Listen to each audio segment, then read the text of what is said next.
All right, it is time for a Texas 2024 general election polling update.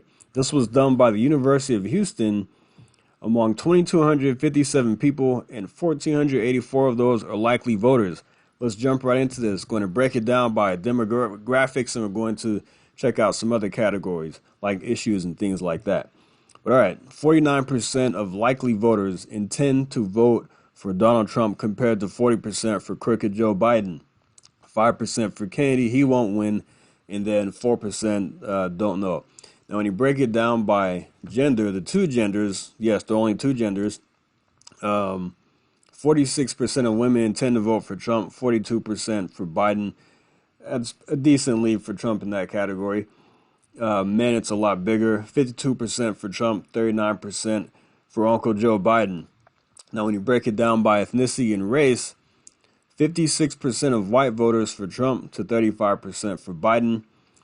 And when it goes to Latino voters, this is actually very good. 45% for Trump and 41% for Biden. So Trump is leading among Latino voters. And I think that is what we're likely going to see come election time. I think he could get anywhere from that 45 to 50% range.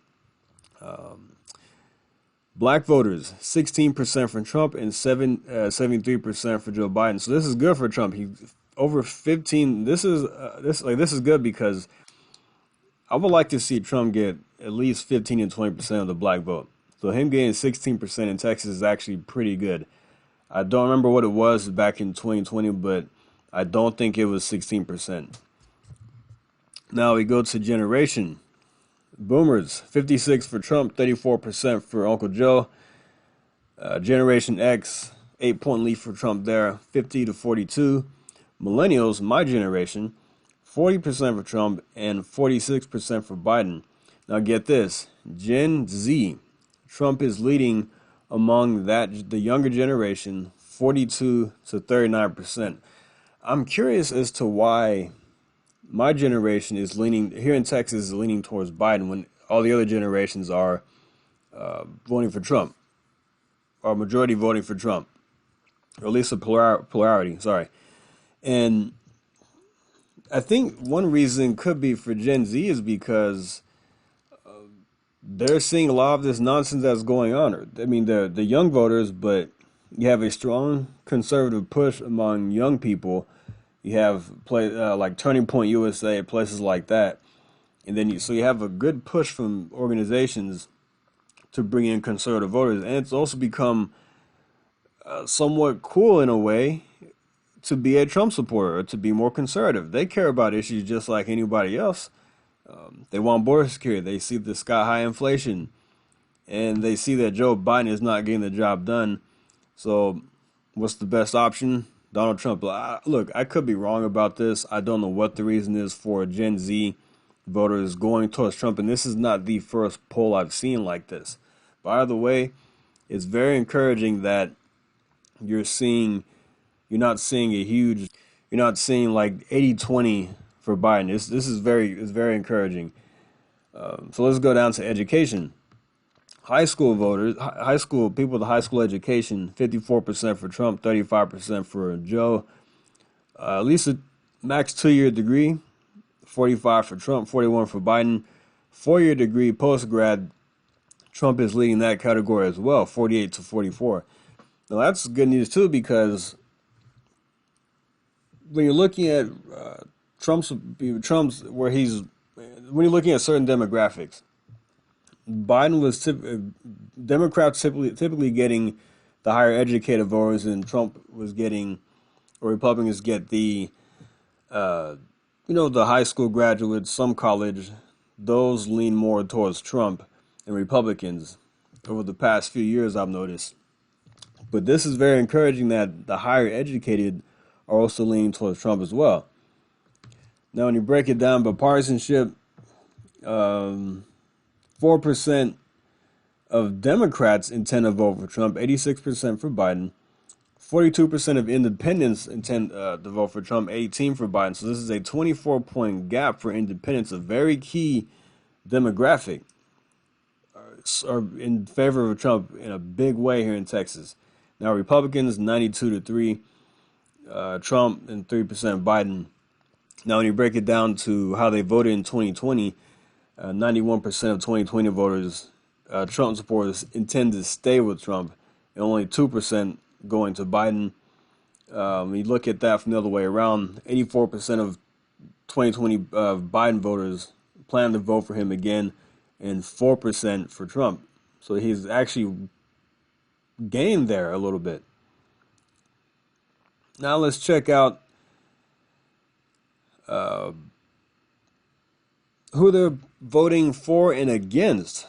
You break this down by gender, women, 71% of Trump support. Now, this is broken down by Trump supporters. We'll get into Biden supporters next. 71% of women intend to vote for Trump and 29% against Biden. Trump, when it is broken down by men, 72% for Trump and 28% against Biden. They also have it by race, white Latinos. So a lot of Trump supporters are voting for Trump and not against Biden. You have some, but it's not as much. This is the flip side, which we'll get to in a second. Let's go down to Uncle Joe's supporters. It's a lot different here.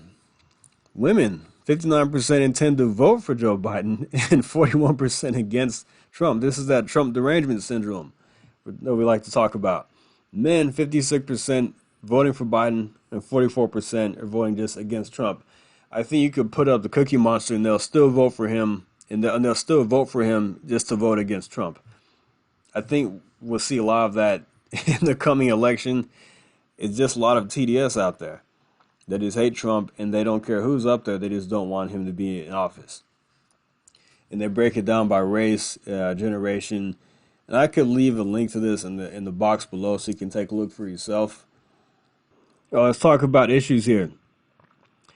The likely voters were asked to identify which of the 16 different issues are the most important, second most important, and third most important to their 2024 vote decision. There were rotated issues presented to the voters were as follows: abortion, climate change, economy, education, energy policy, federal deficit, foreign policy, future of U.S. democracy. You know who cares about that the most? Gun control, healthcare, housing, immigration, border security, inflation, race and ethnicity, inequality, taxes, and violent crime. So let's check this out, the way it's presented and how which came out on top. Border immigration, border security was the number one issue among 23% of likely voters. Inflation, 15%, the economy, 15%, future of U.S. democracy, 13%, abortion, 7%. So it was down to number 5. Climate change, 5%, healthcare, gun control, foreign policy, taxes, and you have the rest of the list going down here. We'll take a look at this. We're going to break it down by party. Now, of these issues, like I said, number one was border security. 40% of Trump supporters think that is the most important issue, and I'm in that camp. You can count me in, the border security and immigration being the most important issue going into 2024. Only 4% of Biden voters think immigration is the most important issue. The economy, overall 15%, Trump supporters 17%, Biden supporters 12%. Inflation, Trump supporters 17%, Biden supporters 10%. Biden voters, I should say. But I'm curious, they don't see inflation and the economy as big of an issue as Trump voters do. I mean, they're feeling inflation just like anybody else, you would think. Now, guess where Democrats or Biden supporters were number one? The future of U.S. democracy. 27%, that is the most important issue. And that is because Democrats have pounded into their head that Trump is going to destroy democracy. He's going to become Hitler. So they have had this engraved in their heads and on their skull that the future of U.S. democracy is at stake because of Trump and Republicans. We're going to turn this into a fascist state. So this is why you see this right here. Abortion, only 11%. That's actually very surprising because abortion is, for a long time, has been the top issue for Democrats. If you have single issue voters and you have a Democrat, it's likely going to be abortion. Yeah, very interesting. Now, Ted Cruz, that's all for the Biden Trump. But when you go to Ted Cruz, his race is a little bit closer. Well, actually, let's go to this first. The impact of Trump's conviction on likely presidential vote behavior. Plan to vote for Trump but still do, 47%. Plan to vote for Trump but now don't, only 4%. Didn't plan to vote for Trump and still don't, 43%. Didn't plan to vote for Trump but now do, 3%. So there was not much change with the conviction, which is great news. The conviction didn't have much of an impact. These numbers are, people still plan to vote for Trump regardless. And you only have a small percentage, 4%, who don't want to vote for him. But then you also have a small percent who plan to vote for him. And they kind of cancel each other out. It's like the conviction had no impact in Texas, which is a good thing. Now, like I said, Ted Cruz's race is a little bit more close. He's ahead by 3% right now against Colin Allred. And I think, like I said, I think Ted Cruz will win his race by about 5 to 6%.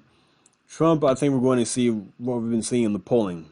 Right now, if you go to RCP, he's ahead by a little over 9%, 9.2% to be exact, 46 to 36.8 for Biden.